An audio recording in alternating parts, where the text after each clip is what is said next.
मैं हूं अदील इम्तियाज़ और आज हम फैट सिमुलेशन को यूज़ करते हुए मैं आपको बताऊंगा कि हम स्टेबल एटम कैसे बना सकते हैं। इसमें आपको डैशबोर्ड नज़र आ रहा है यहाँ पर फैट सिमुलेशन का, जिसमें एक एटम का मॉडल दिया गया है जिसमें नीचे प्रोटॉन्स, न्यूट्रॉन्स और इलेक्ट्रॉन्स दिए गए हैं। यहाँ से हमें इनको यूज़ करते हुए एक एटम बनाना है। उसके साथ साथ एटम क्लाउड में हो या ऑर्बिटल फॉर्म में हो तो मैं ऑर्बिटल फॉर्म को प्रेफर करूँगा। ऑर्बिट की फॉर्म में हम एटम बनाएंगे। यहाँ पर ऊपर मेरे पास प्रोडिक्ट टेबल है। जो जो आइटम हम बनाते जाएंगे प्रोडक्ट टेबल में हाईलाइट होता जाएगा। उस एटम पे नेट चार्ज क्या होगा और उसका मैस नंबर क्या होगा, ये भी हम यहाँ पर देखते रहेंगे। उसके साथ साथ उसके स्टेबिलिटी और अनस्टेबिलिटी जो है वो भी हम देखेंगे कि क्या जो एटम हमने बनाया है कि वो स्टेबल भी है कि नहीं। अच्छा, सबसे पहले जो हम कुछ कॉन्सेप्ट पढ़ेंगे उसमें mass number and atomic number, ठीक है नहीं। हमें पता है कि एटॉमिक नंबर जो है वो क्या होता है, नंबर ऑफ प्रोटॉन्स होते हैं किसी भी एटम में। जैसा हीलियम का एटॉमिक नंबर 2 है और मास नंबर क्या है, प्रोटॉन प्लस न्यूट्रॉन्स, दोनों को ऐड कर दिया जाए तो मास नंबर बन जाते हैं, ठीक है। तो हमारे पास दो चीज़ें होंगी जब भी हम एटम बना रहे होंगे, एटॉमिक नंबर होगा, मास नंबर होगा और एक उस पर नेट चार्ज होगा कि अगर उसका नंबर ऑफ प्रोटॉन्स और नंबर ऑफ इलेक्ट्रॉन्स बराबर नहीं है तो उस पर चार्ज आ जाएगा। तो अब सबसे पहले हम क्या करते हैं, हम एक प्रोटॉन जो है वो यहाँ पर ऐड करते हैं एटम में। तो इसमें ये एटम जो है इसको दिखाया गया है कि ये हाइड्रोजन का एटम है। ये सिस्टम ने, सॉफ्टवेयर ने खुद ही बताया कि ये हाइड्रोजन का एटम है और इसका जो मैस नंबर है वो इस वक्त 1 है और एटॉमिक नंबर भी इसका 1 ही होगा क्योंकि इसमें एक ही हमारे पास प्रोटॉन है। और इसकी अगर आप यहाँ पर देखें तो हाइड्रोजन हाईलाइट हो गया है। नीचे आ जाएं तो यहाँ पर पॉजिटिव +1 जो है वो चार्ज है इस पर। इसका मतलब ये एक आयन है, हाइड्रोजन का आयन है क्योंकि इस पर पॉजिटिव चार्ज है। जो स्टेबल एटम होता है और वो न्यूट्रल एटम होता है कि उसमें किसी किस्म का कोई भी हाइड्रोजन के एटम पे किसी किस्म का चार्ज नहीं होता। तो यहाँ पर हमारे पास क्योंकि प्लस चार्ज है इसलिए ये हाइड्रोजन का आयन है। अच्छा, इसका मैस नंबर 1 है, मैंने पहले बता दिया था। एटॉमिक नंबर भी 1 है। अब हम ये करते हैं, हम एक और अलग प्रोटॉन जो है वो ऐड करते हैं। अब आप देखें इसने क्या बताया, हीलियम। हीलियम बताया और साथ ही अनस्टेबल भी हो गया, ठीक है जी। क्यों? क्योंकि इस वक्त ना तो हमने न्यूट्रॉन्स ऐड किया और ना ही इलेक्ट्रॉन्स ऐड किए। तो ठीक है, ये हमें बता रहा है कि इस वक्त एटॉमिक नंबर जो है इसका, जो मैस नंबर है वो क्या है, 2, और एटॉमिक नंबर भी इसका 2 है। और इस वक्त ये अनस्टेबल है, ठीक है। मैं इसको स्टेबल करने की कोशिश करता हूँ, मैं बीच में एक न्यूट्रॉन ऐड करता हूँ। तो देखें एक न्यूट्रॉन से ये स्टेबल हो गया हीलियम का एटम, ठीक है। मैं इसको प्रॉपर हीलियम, पर इसमें भी अभी आपके पास एक और प्रॉब्लम ये है कि ये आयन है, ये हीलियम का न्यूट्रल एटम नहीं है, ठीक है जी। मैं बराबर करने के लिए दोनों को, क्योंकि हमें पता है कि हीलियम का जो मैस नंबर होता है वो 4 होता है, तो मैंने यहाँ पर 2 न्यूट्रॉन और 2 प्रोटॉन्स ऐड कर दिए, ठीक है जी। अच्छा ठीक है, ये तो एक स्टेबल एटम बन गया, पर ये अभी आयन है क्योंकि इस पर चार्ज है। तो मुझे इसको न्यूट्रल भी बनाना है। न्यूट्रल बनाने के लिए मैं एक इलेक्ट्रॉन जो है वो ऐड करूँगा। अच्छा, ये एक इलेक्ट्रॉन के ऐड होने से क्या हुआ, जब मैंने इलेक्ट्रॉन नहीं ऐड किया था तो उस पर चार्ज +2 था। अब मैंने एक इलेक्ट्रॉन ऐड कर दिया तो उस पर चार्ज कम तो हुआ और +1 अभी भी चार्ज है और अभी भी आयन है, तो मैं एक और ऐड कर दूंगा। तो अब ये एक प्रॉपर हीलियम का एटम बन चुका है। क्योंकि अगर आप देखें यहाँ पर तो यहाँ पर इसका जो एटॉमिक नंबर है वो 2 है, मैस नंबर 4 है और 2 इलेक्ट्रॉन्स हैं और इस पर चार्ज नहीं है और ये एक स्टेबल एटम, ठीक है जी। अच्छा, अब हम क्या करते हैं, हम अगली सिमुलेशन पर चलते हैं, ठीक है। यहाँ पर हमें सिंबल भी दिखाए गए हैं, मैं इसको रीसेट कर देता हूँ। यहाँ पे हमें सिंबल भी दिखाए गए हैं, चार्ज और मैस नंबर और एटॉमिक नंबर, तीनों चीज़ें जो है हमें दिखाई गई हैं। तो हम ये करते हैं, सबसे पहले यहाँ पर जो हमने हाइड्रोजन तक किया था हम बोरॉन तक करते हैं। मैं 3 प्रोटॉन ऐड करूँगा तो क्या बन जाएगा, लिथियम। लिथियम में 3 प्रोटॉन्स होते हैं। अगर मैं 4 ऐड करूँगा तो ये बेरिलियम बन जाएगा, उसमें 4 होते हैं।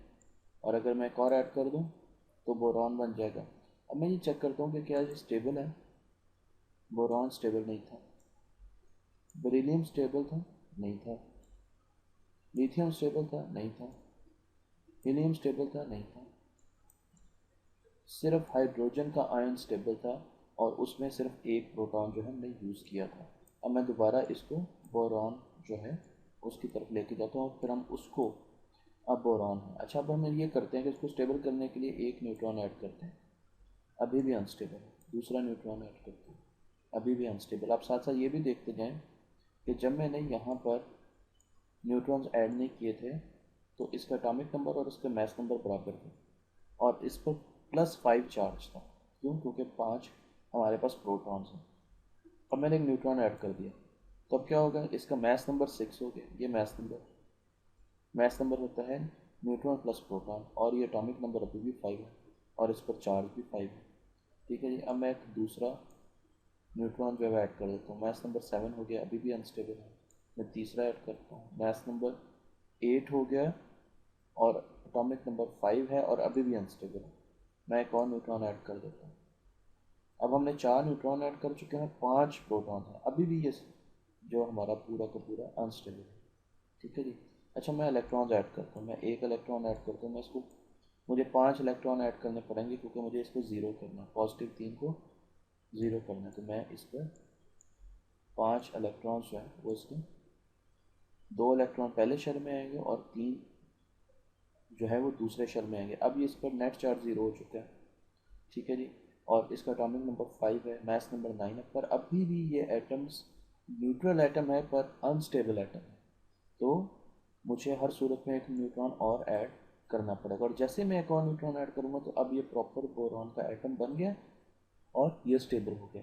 तो आपने देखा कि अगर हम इनमें से कोई एक चीज़ भी, अच्छा अब मैं इस पर प्रोटॉन निकाल लेता हूँ तो इसका मास नंबर जो है वो 9 रह गया, एटॉमिक नंबर 4 रह गया, चार्ज इस पर -1 हो गया। क्यों? क्योंकि नेगेटिवली चार्ज हो गया, नंबर ऑफ प्रोटॉन्स कम हो गए।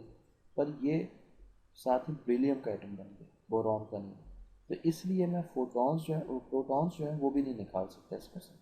तो मुझे बोरॉन का एटम बनाने के लिए हर सूरत में 5 इलेक्ट्रॉन चाहिए, 5 न्यूट्रॉन्स चाहिए और 5 ही प्रोटॉन्स चाहिए। तो इसलिए ये अब आपको आइडिया हुआ होगा कि किसी भी एटम को स्टेबल बनाने के लिए हमें number of electrons, number of protons और उस पर चार्ज न्यूट्रल होने के लिए नंबर ऑफ इलेक्ट्रॉन्स, इनकी बहुत ज़्यादा ज़रूरत पड़ती है। इनमें से कोई एक चीज़ भी अगर सही नहीं होगी, प्रॉपर नहीं होगी, तो या तो आपका एटम अनस्टेबल होगा, ठीक है, वो, या फिर उस पर कुछ चार्ज होगा, वह न्यूट्रल एटम नहीं होगा, वो एक आयन बनेगा। एंड पर इसके आप एक गेम है और इस गेम में आप मुख्तलिफ़ किस्म के पजल्स जो हैं वो सॉल्व कर सकते हैं, क्विज सॉल्व कर सकते हैं, और उसके बाद आप इसमें जो है वो नंबर वगैरह, मार्क्स वगैरह दे सकते हैं। ठीक है जी। अच्छा, आप इसमें आगे फर्दर और भी बड़े आइटम्स जो हैं वो देख सकते हैं। अगर मैं कार्बन, नाइट्रोजन, ऑक्सीजन, इन सबको मैं ले जाऊं और इनको मैं करने की कोशिश करूं, तो मैं अब क्या करता हूं, ऑक्सीजन को मैं न्यूट्रल चार्ज जो है उसका, अभी ऑक्सीजन पे +2 चार्ज है। ठीक है। तो मैं यहाँ पर ज़ीरो करता हूँ तो क्या हुआ जी, ये ज़ीरो चार्ज हो गया है। पर अभी क्या है, अभी भी अनस्टेबल है। तो मैंने क्या करना है, न्यूट्रॉन डालना है, क्योंकि अगर मैंने प्रोटॉन और डाला तो ये ऑक्सीजन नहीं रहेगा, ये फ्लोरीन बन जाएगा। तो मुझे न्यूट्रॉन्स डालने हैं इतने कि ये स्टेबल हो जाए। तो 15 एटॉमिक मास नंबर पर और 8 एटॉमिक नंबर पर, यानी 8 प्रोटॉन और 15 जो है वो न्यूट्रॉन प्लस प्रोटॉन, यानी न्यूट्रॉन हमारे पास 7 हैं इस वक्त, पर भी अनस्टेबल है। तो मैं एक और न्यूट्रॉन डालता हूँ तो अब आप देखें ऑक्सीजन का जो एटम है वो स्टेबल बन गया। तो इस तरीके से एटम्स जो हैं वो हम यहाँ पर डिज़ाइन कर सकते हैं और हम उनकी स्टेबिलिटी चेक कर सकते हैं।